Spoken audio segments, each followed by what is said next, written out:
Good evening to all friends. Myself, Twitter of Pediatrics. I am here to discuss about 10 most expected question from previous year paper. अब की बार नॉर्सेट पार इसी नारे के साथ हम आगे बढ़ेंगे। रोज रात को 8 बजे आपके लिए एक सीरीज लेकर के आई जाएगी जिसमें सारे क्वेश्चंस एम्स नॉर्सेट को ध्यान में रखकर बनाए गए हैं। और सबसे पहले आपको दीपावली की हार्दिक शुभकामनाएं। हमारा प्रयास रहेगा कि जब तक आपका नॉर्सेट नहीं हो जाता तब तक हम आपको रोज़ एक क्वेश्चन सीरीज अवेलेबल कराएं ताकि आपकी जो आने वाली यानी कि अगले साल की दिवाली हो वो और भी खुशियों से भरी हो।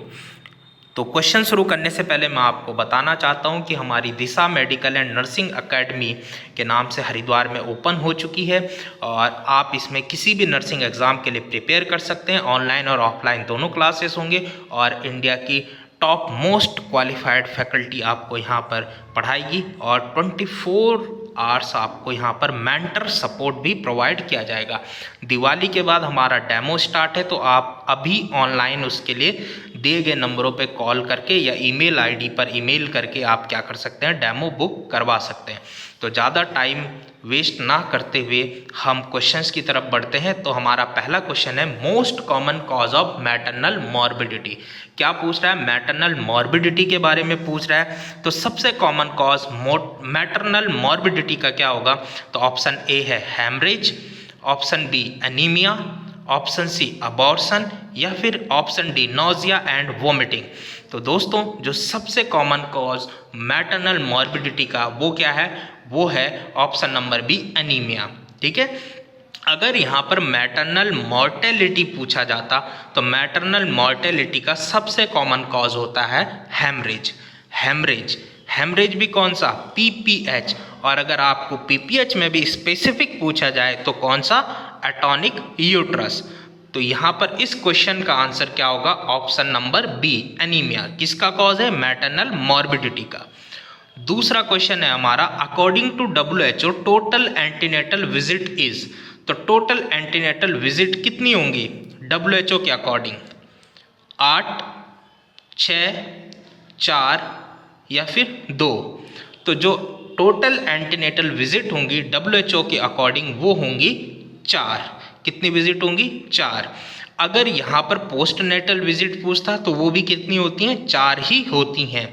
और अगर टोटल विजिट के बारे में बोलूँ यानी एंटीनेटल प्लस पोस्ट नेटल तो वो कितनी होंगी? 8 होंगी। आपको देखना है कि क्वेश्चन में आपको क्या पूछा जा रहा है। उसके बाद नेक्स्ट क्वेश्चन है हमारा most common airborne disease occur in disaster. क्या पूछ रहा है? एयरबॉर्न डिजीज के बारे में पूछ रहा है और किस में? डिजास्टर की कंडीशन में। तो डिजास्टर की कंडीशन में सबसे कॉमन एयरबॉर्न डिजीज क्या होगी? ऑप्शन ए है ब्रोंकाइटिस, ऑप्शन बी है ट्यूबरकुलोसिस, ऑप्शन सी है मीजल्स या फिर ऑप्शन डी RSV। तो इसका जो आंसर होगा फ्रेंड्स वो होगा option number C measles. Measles क्या होती है? सबसे कॉमन एयरबॉर्न डिजीज होती है जो हमें डिजास्टर में देखने को मिलती है। उसके बाद नेक्स्ट क्वेश्चन है most common vitamin deficiency in disaster. तो सबसे कॉमन विटामिन डेफिशिएंसी कौन सी होगी डिजास्टर में? ऑप्शन ए है vitamin C, option B vitamin D, option C vitamin A या फिर option number D vitamin B. तो फ्रेंड्स जो सबसे कॉमन विटामिन डेफिशिएंसी होती है डिजास्टर में वो होती है option number C vitamin A. देखो एयरबॉर्न डिजीज अगर मीजल्स हो रही है तो विटामिन डेफिशिएंसी कौन सी होगी? Vitamin A. आपको इस लिंक को क्या रखना है? ध्यान में रखना है। उसके बाद question number 5 most common cause of infant mortality rate. किसका पूछ रहा है? इन्फेंट मॉर्टेलिटी रेट का सबसे कॉमन कॉज पूछ रहा है। तो क्या होगा? ऑप्शन है option A diarrhoea, option B hypothermia, option C prematurity या फिर ऑप्शन डी CHD। तो फ्रेंड्स जो सबसे कॉमन कॉज होगा इन्फेंट मॉर्टेलिटी रेट का वो क्या होगा? होगा ऑप्शन नंबर सी प्रीमैच्योरिटी। अगर यहाँ पे आपको ध्यान रखना है किसका पूछ रहा है? इन्फेंट का पूछ रहा है तो क्या होगा? प्रीमैच्योरिटी। अगर यहाँ पे चाइल्ड का पूछता तो आपका क्या आता? फर्स्ट आता आपका न्यूमोनिया। अगर न्यूमोनिया ऑप्शन में नहीं होता तो क्या आता? फिर आता आपका डायरिया। यहाँ पे क्या आएगा? प्रीमैच्योरिटी क्योंकि इन्फेंट का पूछा है। उसके बाद नेक्स्ट क्वेश्चन की तरफ बढ़ते हैं। Which solution is ideal for a child in treatment of dehydration. एक बच्चा, उसको डिहाइड्रेशन हुआ है तो उसके लिए कौन सा आइडियल सॉल्यूशन रहेगा? Option number 1 NS, option number B DNS, option number C D5 यानी डेक्सट्रोज 5, या option number D RL।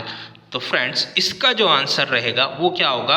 Option number D Ringer lactate या RL, क्योंकि जो डिहाइड्रेशन में जो हम आइडियल सॉल्यूशन यूज़ करते हैं चाइल्ड के लिए वो क्या करते हैं? RL यूज़ करते हैं, जिसको इमरजेंसी फ्लूइड भी कहा जाता है। और इसका एक और नाम जो कई बार एग्जाम में आता है वो है हार्टमान सॉल्यूशन।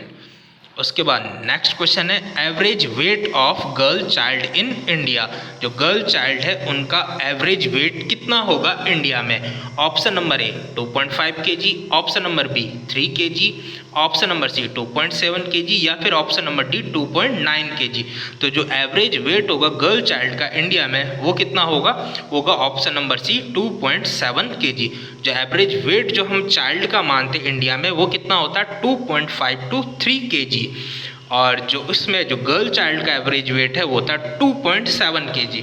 आपके लिए एक क्वेश्चन है कि आपको बताना है average weight of boy child in India. आप कमेंट करके बता सकते हैं, नहीं तो हम अगली वीडियो में आपको बता देंगे। नेक्स्ट क्वेश्चन है हमारा early sign of hypoglycaemia. Hypoglycaemia का अर्ली साइन यानी जो पहले आता है वो साइन कौन सा है? Option number A tremors, option number B blood vision, option number C lethargy, या फिर ऑप्शन नंबर डी डायफरेसिस। तो इनमें से आपको बताना है अर्ली साइन कौन सा होगा। तो इसका जो आंसर है वो होगा ऑप्शन नंबर डी डायफरेसिस। फ्रेंड्स वैसे तो ये चारों ऑप्शन है वो हाइपोग्लाइसीमिया के ही साइन है। हाइपोग्लाइसीमिया मतलब जब ब्लड में ग्लूकोज की मात्रा क्या हो जाती है? नॉर्मल से कम हो जाती है। वैसे तो ये चारों ही हैं, लेकिन जो अर्ली सबसे पहले जो साइन दिखेगा वो क्या दिखेगा? डायफरेसिस, यानी कि उसको ज़्यादा पसीना आएगा। उसके बाद नेक्स्ट क्वेश्चन है हमारा cheilosis occurs due to deficiency of. Cheilosis किसकी डेफिशिएंसी से होता है? तो option number A vitamin B1, option number B vitamin B2, option number C vitamin B6, या फिर option number D vitamin B12। तो फ्रेंड्स जो काइलोसिस होता है वो विटामिन B2 की डेफिशिएंसी से होता है। कई बार एग्जाम में पूछा जा चुका है, आप इसको ध्यान रखें। विटामिन B2 की कमी से क्या होगा? काइलोसिस होता है। उसके बाद हमारा नेक्स्ट क्वेश्चन है in bangle test diameter of bangle is. जो हम बेंगल टेस्ट करते हैं किसके लिए करते हैं? माल न्यूट्रिशन के लिए करते हैं।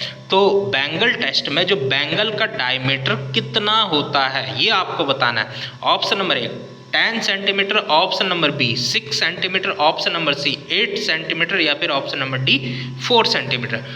तो दोस्तों जो इसका आंसर होगा वो होगा ऑप्शन नंबर डी 4 सेंटीमीटर। जो बेंगल का डायमीटर हम यूज़ करते हैं बेंगल टेस्ट में वो कितना होता है? वो होता है 4 सेंटीमीटर।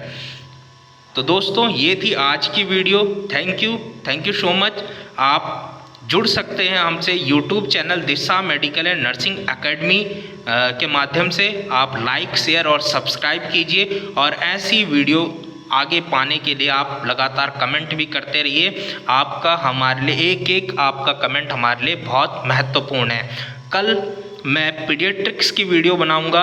जितने भी पीडियाट्रिक्स में क्वेश्चन जो बार बार एग्जाम में रिपीट किए जाते हैं 20 क्वेश्चन का सेट दूंगा। कल की वीडियो बिल्कुल भी मिस मत करना, बहुत इंपॉर्टेंट होगी। तब तक के लिए thank you for your attention. Thank you so much.